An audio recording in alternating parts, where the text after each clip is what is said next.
Hi കൂട്ടുകാരെ, പുതിയൊരു വീഡിയോയിലേക്ക് എല്ലാവർക്കും സ്വാഗതം. അങ്ങനെ തമ്പായി ഇങ്ങനെ പറയാണ്, എന്തായാലും ഞാനൊരു കാര്യം പറയാം അമ്പിളി, നിനക്ക് എല്ലാ സ്വത്തുക്കളും തിരികെ കിട്ടും. പക്ഷെ അതിന് ഇവിടെ കന്യാശ്ശേരി മന പ്രതിക്കൂട്ടിലായിരിക്കാണ്, എല്ലാവരും കൂടി പ്രതിക്കൂട്ടിലാകാൻ പോവുകയാണ് എന്ന് ഇങ്ങനെ തമ്പായി പറയാനേട്ടോ. അപ്പോൾ ഈ സമയം അമ്പിളിയാണെങ്കിൽ ഈ വാക്കുകളെല്ലാം വിശ്വസിച്ചിരിക്കുകയാണ്. അങ്ങനെ അമ്പിളി പറയാണ്, എന്താണ് തമ്പായി ഞാൻ ചെയ്യേണ്ടത്, കുഞ്ഞമ്മ പറയാന്നൊക്കെ ഇങ്ങനെ പറയുമ്പോ മൂർത്തികൾക്കുള്ള ആ കടമകളൊക്കെ ഞാൻ ചെയ്തോളാം, നീ പേടിക്കണ്ട. പക്ഷേ ഇവിടെ പ്രതിസ്ഥാനത്ത് നിർത്തിയിരിക്കുകയാണ് ഇവിടെ കന്യാശ്ശേരി മാന, അതിൽ നിന്ന് നീ രക്ഷിക്കണം എന്ന് പറയണ്ട. അത് കേൾക്കുന്ന അമ്പിളി, ആരാണ് ഇവിടെ കന്യാശ്ശേരി മാന പ്രതിക്കൂട്ടിലാക്കിയിരിക്കുന്നത് എന്നിങ്ങനെ പറയാൻ കേട്ടോ. നിന്റെ അനിയത്തികളും തന്നെ എന്ന് പറയാൻ കേട്ടോ, മാഷിന്റെ മക്കള് തന്നെ. എങ്ങനെയെന്ന് ചോദിക്കുമ്പോൾ അവര് കോടതിയിലോട്ട് കേസിന് പോകുമ്പോൾ ഇവിടുത്തെ മൂർത്തികൾ പ്രസാദിക്കില്ല, അതുകൊണ്ട് തന്നെ കോടതിയിലോട്ട് കേസുമായി പോകാൻ പാടില്ല. അതിങ്ങനെ പറയാൻ പറ്റുമോ? അപ്പോ ഈ സ്വത്തുക്കൾ കിട്ടേണ്ടത്. അപ്പോഴേക്കും അവിടെ കുഞ്ഞമ്മ ഇടപെടാൻ കേട്ടോ. എന്തായി ചെറിയച്ഛ ഇങ്ങനെയൊക്കെ പറയുന്നത്, ഇവരുടെ സ്വത്തുക്കൾ ഇവർക്ക് കിട്ടേണ്ടേ? ലക്ഷ്മി എന്റെ മൂത്ത ചേച്ചിയല്ലേ, ലക്ഷ്മിക്ക് കിട്ടേണ്ടത് ലക്ഷ്മിക്ക് തന്നെ കിട്ടേണ്ട, അവരുടെ മക്കൾക്ക് അത് അർഹതയുണ്ടല്ലോ, അതുകൊണ്ട് ആ കേസ് പോട്ടെ എന്നൊക്കെ പറയുമ്പോൾ തന്നെ തമ്മായി പറയണം, അതിന് കുറ്റമൊന്നുമില്ല, കേസുമായി പോയിക്കോട്ടെ. പക്ഷെ അത് പ്രതിക്കൂട്ടിലാവുന്ന കന്യാശ്ശേരി മനയെയാണ് ചോദ്യം ചെയ്യുന്നത്. അതൊരിക്കലും മൂർത്തികൾക്ക് ഇഷ്ടപ്പെടില്ല, നാട്ടുകാരൊക്കെ അറിയാണ്. അതിലും നല്ലത് നിന്റെ മകനും ഭർത്താവുമായ അവരോട് സംസാരിക്കുന്നതല്ലേ, അത് ഒത്തുതീർപ്പാക്കുന്നതല്ലേ. അത് കേട്ടോടെ തന്നെ കുഞ്ഞമ്മ പറയണം, അതൊരിക്കലും നടക്കില്ല. അപ്പൊ അമ്പിളിയുടെ മുഖം ഇങ്ങനെ മാറി മറിയാൻ കേട്ടോ.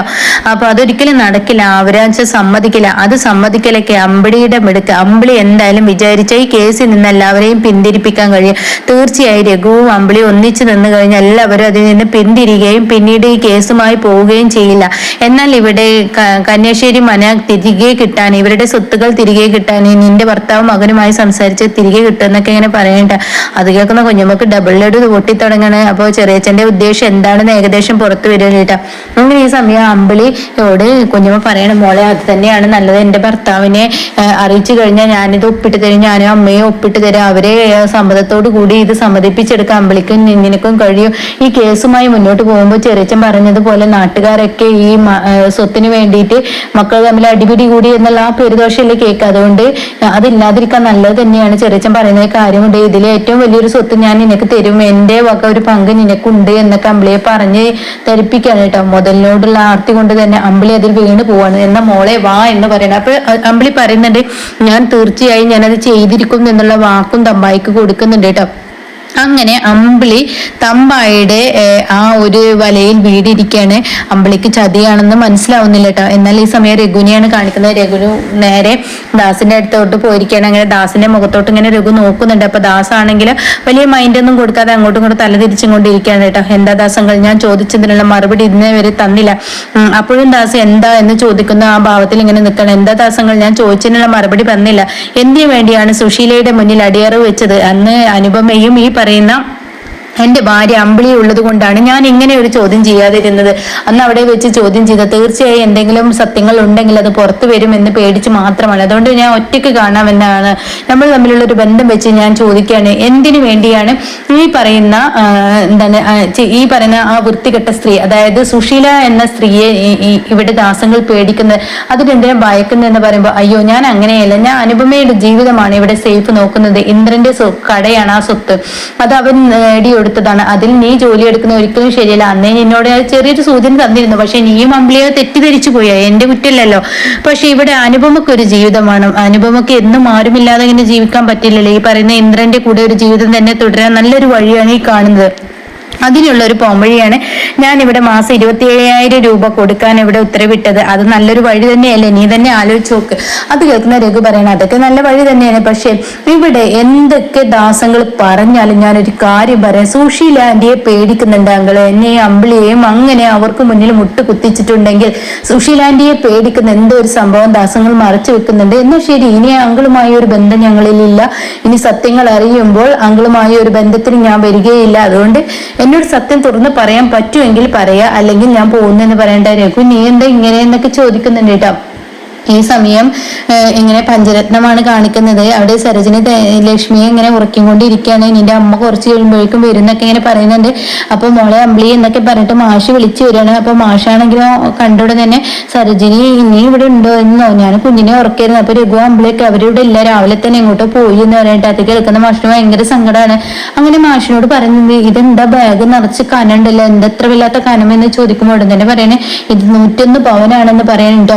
അപ്പൊ ഉടൻ തന്നെ 101 പവനോ എന്ന് ചോദിക്കുമ്പോ അതെ 101 പവനാണ് ഇതെന്താ ഇവിടെ ഇവിടുന്ന് കിട്ടിയെന്നൊക്കെ ചോദിക്കുമ്പോൾ ലോക്കറിൽ നിന്ന് സ്വർണ്ണം എടുത്ത് വന്നതാണ്, എന്റെ മക്കളുടെ ജീവിതമാണ് എനിക്ക് പ്രാധാന്യം എന്ന്, എന്റെ മക്കൾക്ക് എന്തെങ്കിലും ഒരു വഴിത്തിരിവ് ഉണ്ടാക്കി കൊടുക്കണം, അവർക്ക് ഒരു ബിസിനസ് കൊടുക്കണം, അതിനു വേണ്ടി ഞാൻ സ്വർണ്ണം എടുത്ത് വന്ന. അപ്പൊ സരോജിനി പറയുന്നുണ്ട് മാഷ് വന്നിട്ട് വേണം എനിക്ക് എങ്ങോട്ടെങ്കിലും പോകാൻ വെച്ചിട്ട് ഇരിക്കുകയായിരുന്നു, എന്നാൽ നീ വേഗം പോയിട്ട് വാ സരോജിനി, എനിക്ക് കുറച്ച് കഴിയുമ്പോഴേക്കും ഒരാളെ കാണാനുണ്ട്, ഇനി പെട്ടെന്ന് പോയി വാ എന്നൊക്കെ പറയുമ്പോൾ ശരി ഞാൻ പോയി വരാമെന്ന് പറയുന്നുണ്ട് കേട്ടോ. അങ്ങനെ മാഷ് ഇങ്ങനെ സരോജിനി പറയുന്നുണ്ട് ആ സ്വർണ്ണാഭരണ പെട്ടി ഒന്നും കണ്ട് എടുത്തേ എന്ന് പറയുന്നുണ്ട്. അങ്ങനെ ആമാടപ്പെട്ടിയിൽ തന്റെ സ്വർണ്ണങ്ങളെല്ലാം വെക്കണം കേട്ടോ. പിന്നീട് മാഷ് ലക്ഷ്മിയുടെ മുന്നിലോട്ട് പോവാണ്. സരോജിനി അങ്ങനെ പോയിട്ടുണ്ടാവും. അതിനിടയ്ക്ക് സരോജിനി വന്നിട്ട് പറയുന്നുണ്ട് ഇന്ന് അനാഥ പിള്ളേർക്ക് ഉദ്ഘാടനമല്ല, അവർക്ക് കാര്യമായിട്ട് ഒന്ന് കൊടുക്കേണ്ട ദിവസമല്ലേ, ഇന്ന് അവര് വിളിച്ച് ക്ഷണിച്ചതല്ലേ, അവര് പ്രാർത്ഥിക്കുന്ന ദിവസമല്ലേ എന്നൊക്കെ ഇങ്ങനെ പറയുമ്പോൾ മാഷി ലക്ഷ്മിയുടെ മുന്നിലോട്ട് കണ്ണു നിറച്ച് പോവാണ് കേട്ടോ. എന്നിട്ട് മാഷി ഇങ്ങനെ ചിന്തിക്കുന്നുണ്ട് ലക്ഷ്മി നിന്റെ എന്നെ കുറിച്ച് 5 മക്കളും എന്നെ കുറിച്ച് യാതൊരു ചിന്തയും ഇല്ലാതെ ഇന്ന് നടക്കുന്ന ഈ അച്ഛന്റെ കയ്യിൽ നിന്നൊന്നും കിട്ടില്ലെന്ന് കണ്ടപ്പോ അച്ഛനെ വേണ്ടെന്ന് വെച്ച് നിന്റെ മക്കൾ പോയിരിക്കുന്നു ലക്ഷ്മി, എന്നാൽ എനിക്ക് നിന്നെ വിട്ടു പോകാൻ പറ്റില്ല. ഈ അച്ഛൻ ഇങ്ങോട്ടേക്ക് വരിക എന്ന് അറിഞ്ഞിട്ട് പോലും രഘു അമ്പിളി എന്നെ വേണ്ടെന്ന് വെച്ച് പോയിരിക്കുന്നു, അവർക്കൊക്കെ സ്വത്താണ് വലുത്, എന്താണെങ്കിലും ലക്ഷ്മി എനിക്ക് എന്റെ കണ്ണ് കറിയുന്നു, എന്നെ ഈ അച്ഛനെ അവരെ കളയാൻ പറ്റത്തില്ലല്ലോ എന്നൊക്കെ ഇങ്ങനെ പറഞ്ഞിട്ട് പിന്നീട് പഴയൊരു കാര്യം ഓർക്കുകയാണ് കേട്ടോ. അതായത് തന്റെ 5 മക്കളുള്ള ആ ഒത്തൊരുമയും മാഷിനെ എത്രമാത്രം സ്നേഹിച്ചിരുന്നു എന്നുള്ളത് അനുപമ ഒരു കവിത എഴുതിയിരിക്കുകയാണ്, അത് ചീരു എടുത്തിരിക്കുകയാണ്. അങ്ങനെ അനുപമ അത് കാണിക്കല്ലേ എന്ന് പറയണേ. അങ്ങനെ എല്ലാവരും മാറിയിട്ട് പിന്നീട് അമ്പിളി അങ്ങനെ ചീരു ദയ മഞ്ചാടി പിന്നീട് ആ കഥ ഓരോരുത്തരും വായിച്ചു, ആ കവിത ഓരോരുത്തരും വായിച്ചു, അത് വല്ലാത്തൊരു അർത്ഥമുള്ള കവിതയാണ് എന്നൊക്കെ പറഞ്ഞിട്ട് അത് മാഷി പറയണേ നീ എഴുതിയ കവിത ഞാൻ കേൾക്കട്ടെ എന്ന് പറഞ്ഞിട്ട് അനുവിനെ കൊണ്ട് വായിപ്പിക്കുന്നുണ്ട് കേട്ടോ. അങ്ങനെ അനു ആ കവിത ചൊല്ലുമ്പോൾ മാഷിന്റെ കണ്ണ് നിറഞ്ഞു പോവാണ്. അച്ഛനെ കുറിച്ചിട്ടുള്ള ആ വാക്കുകളായിരിക്കട്ടെ. ആ സമയമാണ് അച്ഛ എന്ന് പറഞ്ഞിട്ടുള്ള ഒരു വിളി വരുന്നത്. ആരുമല്ല ഇന്ദ്രനാണ് കേട്ടോ. അപ്പൊ എല്ലാ മക്കളെയും വെച്ച് സുശീലയുടെ മകന് തന്നെയാണ് നന്മ എന്നുള്ള ആ സത്യമാണ് ഇനി പുറത്തു വരുന്നത് കേട്ടോ. അങ്ങനെ ഇന്ദ്രനാണ് കയറി വരുന്നത്. അപ്പൊ ഉടൻ തന്നെ ഇന്ദ്രനോ എന്താ അച്ഛൻ വല്ലാത്തൊരു സങ്കടത്തിലായിരുന്നു എന്ന് തോന്നുന്നു, അച്ഛന്റെ കണ്ണൊക്കെ നിറഞ്ഞിരിക്കുന്നു. എന്റെ കണ്ണ് നിറഞ്ഞ ചില കാര്യങ്ങൾ ഞാൻ ഓർത്തുപോയി, 5 വർഷങ്ങൾക്ക് മുന്നേ ഉള്ള ഒരു കാര്യം, അത് ഓർത്തപ്പോ എന്റെ കണ്ണ് അറിയാതെ നിറഞ്ഞു പോയി എന്ന് പറയണ്ട.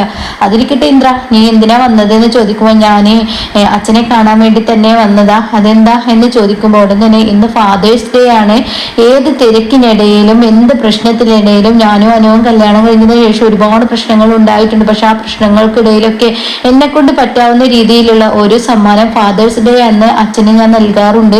അങ്ങനെ ഒരു സമ്മാനവുമായാണ് വന്നിരിക്കുന്നത്. ഈ ഒരു സമ്മാനം മാത്രമല്ല, 1-2 കാര്യങ്ങളും കൂടി അച്ഛനോട് പറയാനാണ് ഞാൻ ഇങ്ങോട്ടേക്ക് വന്നിരിക്കുന്നത് എന്ന് പറയുന്നത് കേട്ടോ.